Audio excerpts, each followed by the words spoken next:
자, 이번 시간에는 현황 도로를 이용해서 맹지 탈출하는 5번째 방법. 그러니까 건축법 도로 5가지, 현황 도로 5가지. 자, 마지막 민법으로 해결하기. 민법에는 2가지 해결 방안을 제가 내놓았습니다. 첫 번째는 지역권 설정. 지역권. 지역권은 용익물권이라는 거 다 아시죠? 물권이라고 하는 것은 대세적 권리가 있어서 나만 쓸 수 있는 거죠. 물권이라는 거. 나만 쓸 수 있는 권리죠. 용익, 쓸 수 있는 권리. 그런데 이게 지역권인데, 지역권과 또 하나, 아까 주의토지 통행권. 주의토지 통행권은 민법 소유권 부분에 나오는데 상린관계라 그래서 이건 별도의 물권은 아니지만 주의토지 통행권이라고 하는 권리, 민법 219조에 있는 권리죠. 이 방법을 이용하는 2가지를 간단히 설명해 보도록 하겠습니다. 우선 첫 번째 지역권. 지역권은 우리 주변에도 많이 있을 수 있는데, 첫 번째는 통행지역권.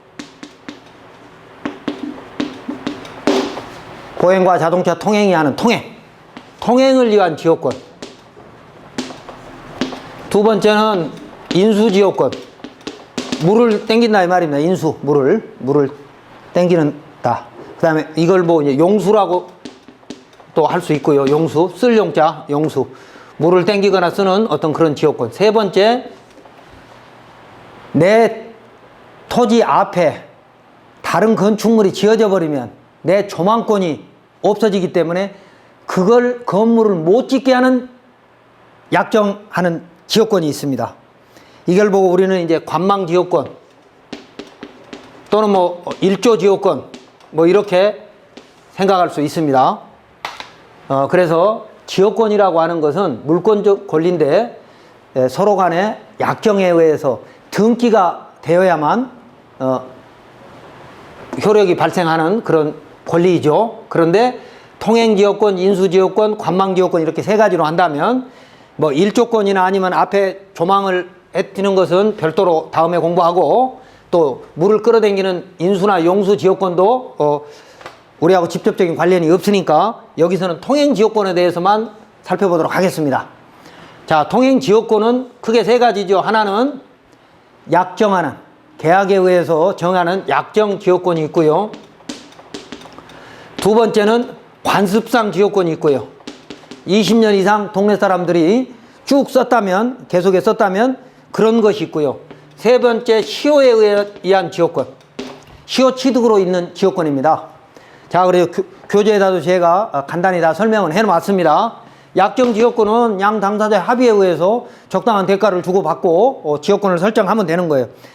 그러면 어떤 땅에 대지가 있는데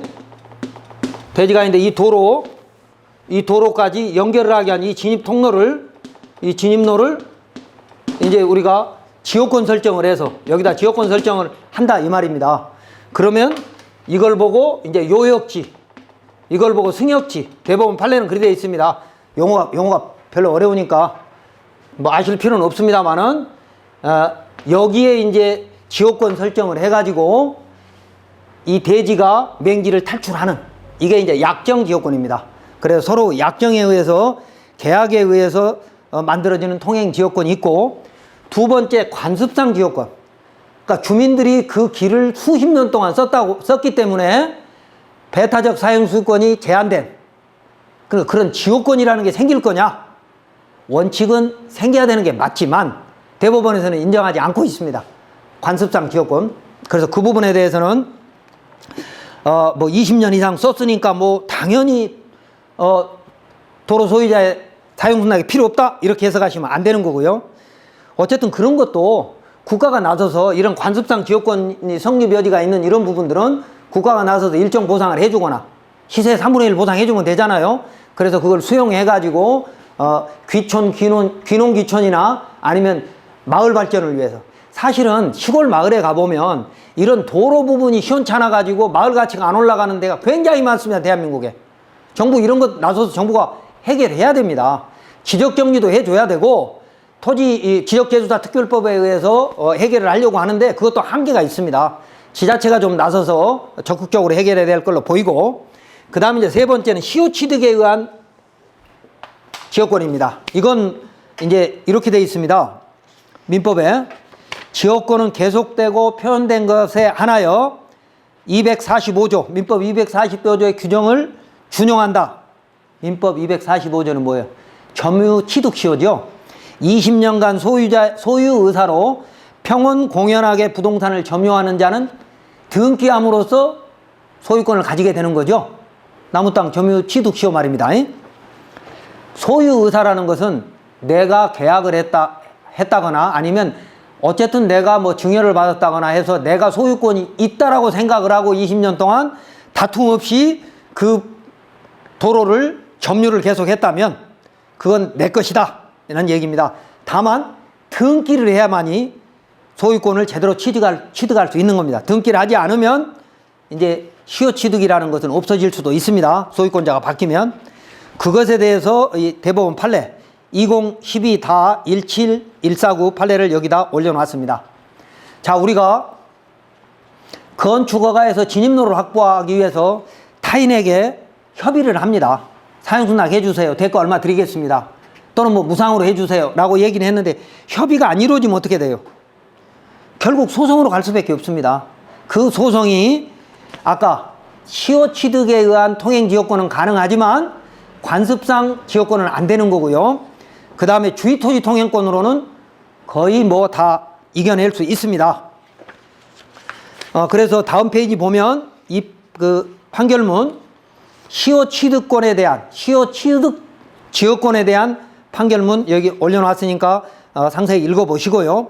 이 내용은 어떤 거냐면 공장을 새로 산 사람이 앞에 사람이 그러니까 전 매도자가 그 공장 진입로로 그때 당시 토지 소유자의 동의를 받아서 허가를 받아서 20년 넘게 사용하고 있었는데 소유자가 바뀌었습니다. 그랬을 때 어떡할 거냐?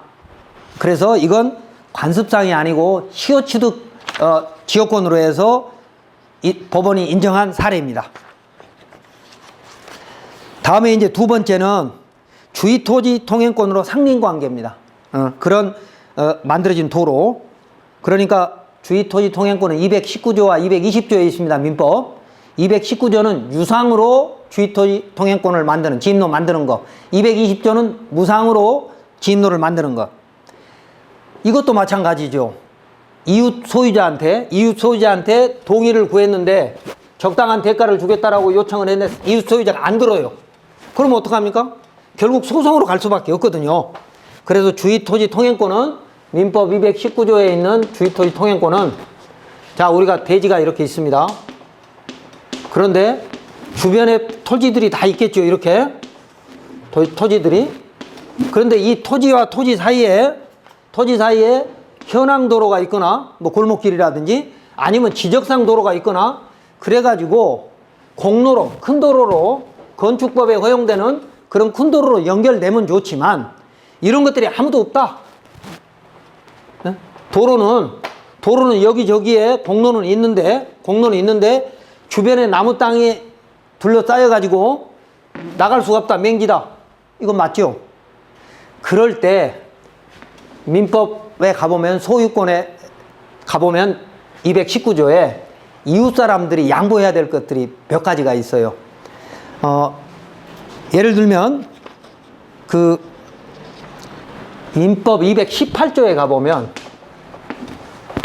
수도 등 시설권이라는 게 있어요. 예를 들면 내 땅에서 도로는 물론이고 뭐 수도라든지 하수도라든지 아니면 가스라든지 전기라든지 이런 것들을 연결을 해야 되는데 옆 토지 소유자가 동의를 안 한다. 좀 사용하게 해달라고 하는데 이용 안 한다 그러면 민법 218조에는 수도 등의 시설도 소송을 통해서 양도를 받아낼 수 있다라고 되어 있습니다. 그게 이제 수도 등 시설권인데 이럴 때도 손해가 가장 적은 방법과 그런 것들은 어디로 할 거냐. 그러니까 이 길로 할 거냐, 이리 할 거냐, 동서남북 어디로 길을 내는 것이 가장 좋을 거냐. 이 맹지 탈출하는데 에 대한 결정은 판사가 하는 겁니다. 판사가. 그래서 판사가 어디로 길을 내고 또는 뭐 수도 등 시설을 어디로 하는 것이 좋은 것인지에 대한 판단은 판사가 결정을 하게 되는데, 그리고 나서 그 손해를 보는 그 길을, 그 시설물, 도로가 되든 시설들을 묻어주는 그 부분이 토지 소유자한테 손해가 돌아가면 그 토지 소유자한테 보상을 해라. 이렇게 법에 돼 있는 거죠. 그래서 판사는 손해가 가장 적은 장소와 방법을 선택해서 판결을 해야 되고, 그 판결을 하게 되면 이제 땅 주인은 따라야죠. 그리고 거기에다가 도로까지 만들어낼 수 있다라고 법조문에 그리 되어 있습니다. 자, 법조문을 정확히 읽어보면 이런 거죠. 어느 토지와 공로 사이에, 어느 토지는 맹지를 말하는 거죠. 그 토지의 용도에 필요한 통로가 없는 경우에 그 토지 소유자는 주위의 토지를 통행 또는 통로로 개설하지 않고는 공로로 출입할 수 없거나, 공로에 통하려면 과다한 비용이 소요될 때는 그 토지 소유자는, 맹지 소유자는 주위의 토지를 통행할 수 있고, 필요한 경우에는 통로를 개설할 수 있는 권리이다. 그러니까 주위를 통행뿐만이 아니라 적당하게 보상을 하고 진입로도 개설할 수 있는 권리다. 이게 주위토지 통행권이에요. 그래서 저는 앞서 영원한 맹지는 없다. 누구나 다 진입로를 확보할 수 있는 권리가 있다라고 설명했던 겁니다. 그런데 이때 조심해야 될 게 뭐냐. 주위토지 통행권은 여러 가지 뭐 설명드릴 내용도 있습니다만은 여기서 하나만 말씀을 드리면, 이 대지가 지목이 전이라면 농기계 들어갈 공간만, 지목이 대라면 건축허가 받을 수 있는 공간, 지목이 만약 여기가 임야라면 나무 심을 수 있는 뭐 그런 통로, 이런 정도여야 한다라고 지금 대법원 판례는 말하고 있습니다. 그러니까 만약에 내 땅이 밭인데 밭이 맹지이면 농기계밖에 들어갈 만큼만 양보받아라, 이렇게 돼 있다는 거죠. 그러니까 현재 토지의 용법대로만 진입로를 양보할 수 있는 권리가 있다. 이게 가장 큰 문제일 수도 있는데요. 지금은 농기계도요, 자동차보다 폭이 더 넓잖아요. 그러니까 실력 있는 변호사만 사면 통로는 얼마든지 만들 수 있고, 자, 통로가 있으면 건축법은 어떻게 돼 있어요? 통로가 있으면 건축허가에서 이 진입통로 만들라는 목적이 뭐라 그랬어요? 이 건축물 이용자의 편의와 긴급시 피난 차량의 통행이라고 그랬습니다.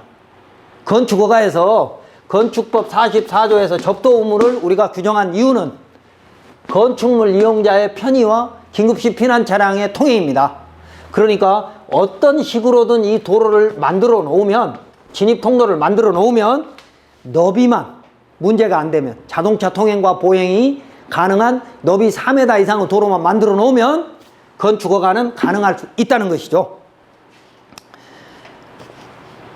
그리고 주위토지 통행권에 대해서 더 구체적인 사례는 여러분 그 교재를 보면 여러 가지 사례들을 제가 올려놓았고요. 또 그림으로도 보면 여러 곳에서 주위토지 통행권을 통해서 권리를 찾은 그런 사례들이 대법원 판례나 이런 곳을 보면 많이 있습니다. 여기에도 판결문하고 그림 하나 이렇게 올려놔 있죠. 그렇다고 해도 모든 게 다 되는 건 아닙니다. 옆에 만약에 이런 사례도 하나 있습니다. 여기 대법원 판례 보면 2003-18661 대법원 판례는 이렇게 돼 있어요. 어느 땅이 있는데 아파트가 이렇게 있습니다. 아파트가. 그래서 이 안에 땅이, 이게 공로라면, 이게 공로로 나가야 되면 아파트 단지를 이렇게 지나가야 되잖아요. 그런데 만약에 이 땅이 이렇게 돼 있다. 이렇게 돼 있는데 여기 옆에가 녹지 공간이 있다. 녹지. 뭐 자연 녹지가 주로 되겠죠. 녹지 공간이 있으면 일이 나갈 수도 있는데 여기가 도로가 있다고 만약에 이렇게 나가야 된다 라고 한다면 거절할 수도 있다. 그래서 다른 데로 나갈 수 있다면 최대한 노력해서 다른 데로 나가라 라고 하는 대법원 판례도 있습니다. 자, 지금까지 현황도로 5번째 민법에 의한, 그러니까 지역권과 주위토지 통행권으로 맹지 탈출하는 방법을 설명드렸습니다.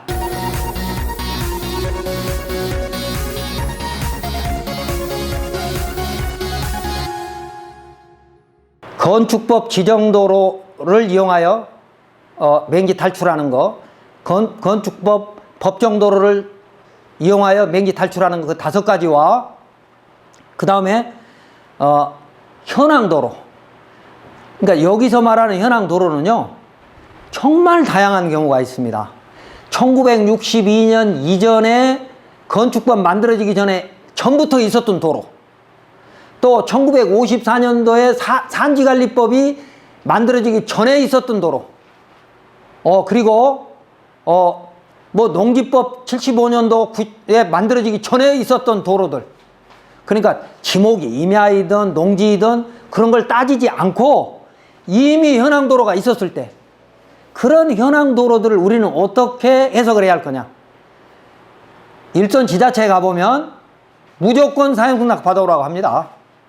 나중에 분쟁의 소지가 조금이라도 있을 것 같으면 받아오라고 하죠. 이해는 됩니다. 건축허가 공무원이 여러분, 신청자인 여러분한테 혜택을 주기 위해서 적극 행정으로 이건 공도일 것 같다라고 해석을 해서 허가를 해줬어요. 그런데 그 도로 소유자가 민원을 제기하면 현재는 마땅한 방법이 없습니다. 공무원이 잘못하면 다칠 수 있습니다. 그래서 경험이 많지 않거나 정확하게 법적인 해석을 못하는 공무원은 무조건 동의 받아오라고 합니다. 그럼 여러분은 어떻게 해야 돼요? 건축법 도로관리대장에 올라있지 않고 토지용계 확인서에 등재되지 않고 세움터에 가봤더니 도로 지정 현황에 뭐 연도별, 마을별 뭐 이렇게 정의 안 돼 있는 그런 도로를 하더라. 그러면 나머지는 여러분이 아까 전 시간에 제가 얘기한 대로 공도 찾기 순서를 통해서 하나씩 찾아봐야 됩니다.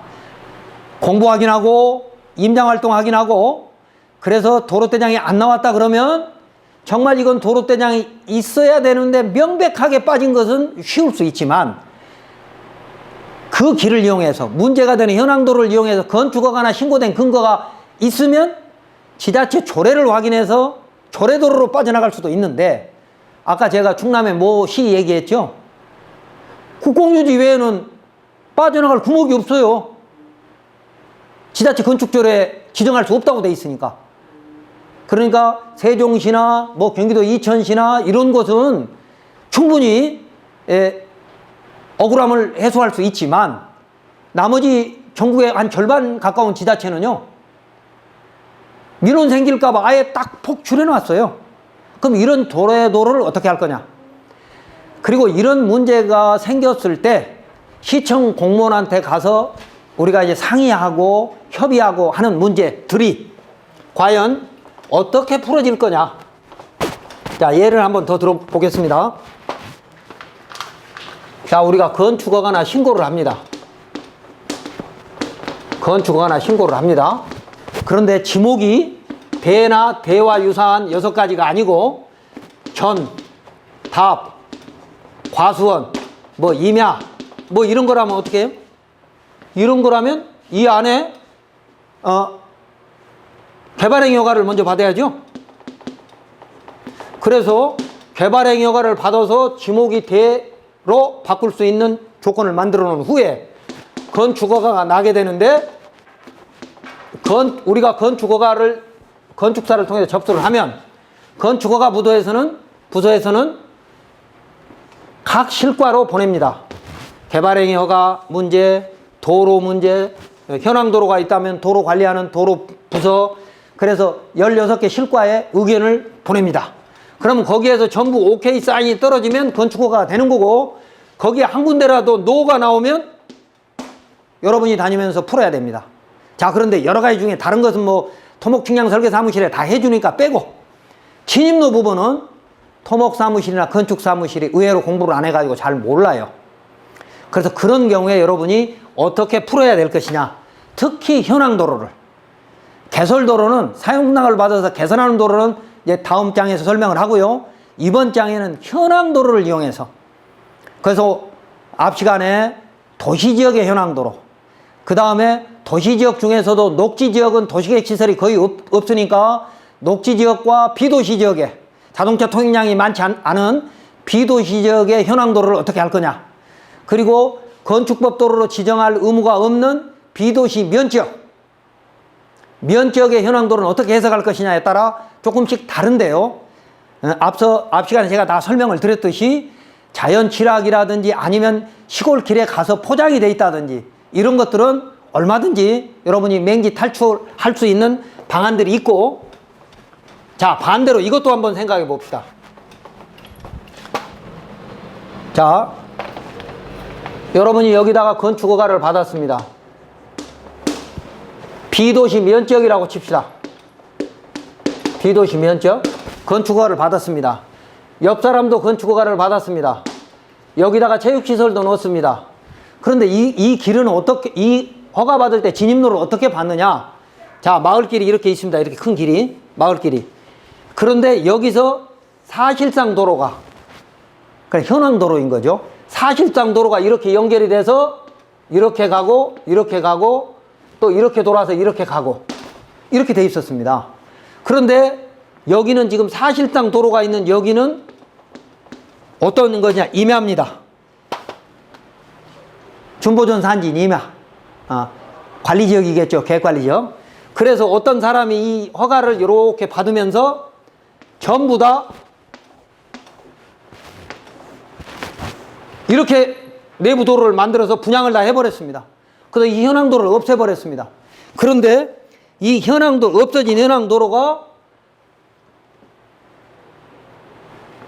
요렇게 해서 우회도로를 만들어가지고 여기까지 왔는데, 여기가 묘하게 삼거리가 이렇게 돼 있어갖고 제3자 땅이 이렇게 있습니다. 상이. 그러니까 여기까지만 진입로를 내놓고 이 부분이 지금 남겨놓아 버렸습니다. 여기는 지목이 도로로 바꿔놨고, 왜 대체도로로 해놓고, 또 여기도 지목으로 도로로 다 바꿔놨는데, 여기 부분만 그냥 현황도로인 상태. 현재는 자동차 통행에 전혀 문제가 없는 도로로 만들어놓고 이렇게 지적정리를 해놨습니다. 자, 그렇게 되니까 어떤 문제가 생기냐. 이 건축허가 받은 사람, 이 체육허가 받은 사람, 여기 테니스장입니다. 이런 사람들이 지금 개축을 하거나 아니면 여기다 허가를 넣거나 이런 데다가 추가로 허가를 넣는 사람이 이 부분에 동의가 없이는 허가가 안 된다고 지금 면에서 그리고 시에서 유권 해석을 하고 있습니다. 그럼 이럴 때는 어떻게 해요? 여러분, 이런 상황이라면, 자, 이 빨간색으로 그려진 전원주택단지를 만든 사람은 개발행위 허가를 받았을 거 아니겠습니까? 면적이 아주 넓으면 주택법에 의한 사업 승인을 받았겠지만, 일정 면적 이하면 개발행위 허가를 받아서 임야를 전부 대지로 만들었을 거란 말입니다. 그럼 이럴 때 기존의 현황도로가 비도시 면적이니까 이걸 지정도로로 만들지는 않았지만, 지정도로가 아니어서 도로대장에 올라가지는 않았지만, 이 도로는 사실상 폐도로로 해서는 안 되는 도로거든요. 그런데 지금 상황은 어떻게 됐냐. 이걸 이렇게 만들어가고 분양을 하고 이 도로를 없애버리고 대체 도로를 이렇게 만들었는데, 이 끄트머리 이 부분에 한 필지를 사유지로 남겨놔가지고 이 안에 새로 허가를 받으려고 하는 사람들이 허가를 못 받고 있습니다. 그러니까 어떤 사람은 이 도로 소유자를 상대로 주의토지 통행권을 소송해서 이겼습니다. 그래서 그 사람은 이긴 사람도 있고, 또 반대로 이쪽에 이렇게 들어가서 근생시설을 만들려고 하는 사람, 이 사람은 이것에 걸려서 허가를 못 받고 있습니다. 이거 저한테 상담 왔던 겁니다.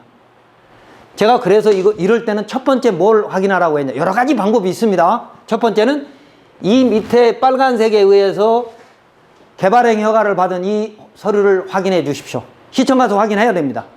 이 개발행위 허가를 할 때 허가권자는 3가지를 검토해야 됩니다. 그리고 여기에는 이제 만약에 건축물이 들어갔다, 여기에 건축물이 들어갔다 그러면 3가지로 확인해야 될 게, 첫 번째, 건축 허가 기준에 맞는지, 두 번째 개발행위 허가 기준에 맞는지, 허가 기준에. 이 계획서가 말입니다. 사업 신청서가 말입니다. 세 번째는 뭐냐? 이 안에 있는 기존의 현황도로, 기존의 현황도를 어떻게 처리할 것인지. 이 도로가 지정도로는 아니더라도 이 안에 있는 건축물을 허가할 때 이 도로를 통해서 만들었다면, 건축법 목적대로라면 여기는 긴급시 피난 차량이 통행해야 될 공간입니다. 이 공간을 지금 와서 사용 승낙을 받아갖고 만들어라라고 얘기를 한다는 건 이 시장이 지금 잘못 해석하고 있는 거죠. 허가 담당자가. 그래서 이 사람은 제일 먼저 시청을 가서 이 개발행위 허가 때 이 안에 있는 사실상 도로를 어떻게 우회 대치도로를 만들었는지, 그래서 그 서류를 보면 틀림없이 이 안에는 통행할 수 있는 도로가 만들어져 있을 것이다 라고 저는 그렇게 상담을 했습니다. 그 외에도 여러 가지 방법이 있습니다. 하다 안 되면 주의토지 통행권, 안 되면 권익위 신고, 뭐 이런 것들이 있는데, 어쨌든 우리나라에는 건축법이나 국토계획법이 정리가 좀 미비한 부분도 있고, 진화되면서 여러 가지 복잡한 문제들이 있다 보니까 현황 도로를 가지고 분쟁이 굉장히 많습니다. 그래서 여러분이 열심히 공부해서 남들이 맹지라고 생각한 걸 맹지 탈출한다거나, 또 반대의 상황에 돼서 맹지를 탈출할 수 있다면 여러분의 토지 가치는, 투자 가치든 개발 가치든 극대화시킬 수 있는 방안 중에 하나가 맹지 탈출입니다.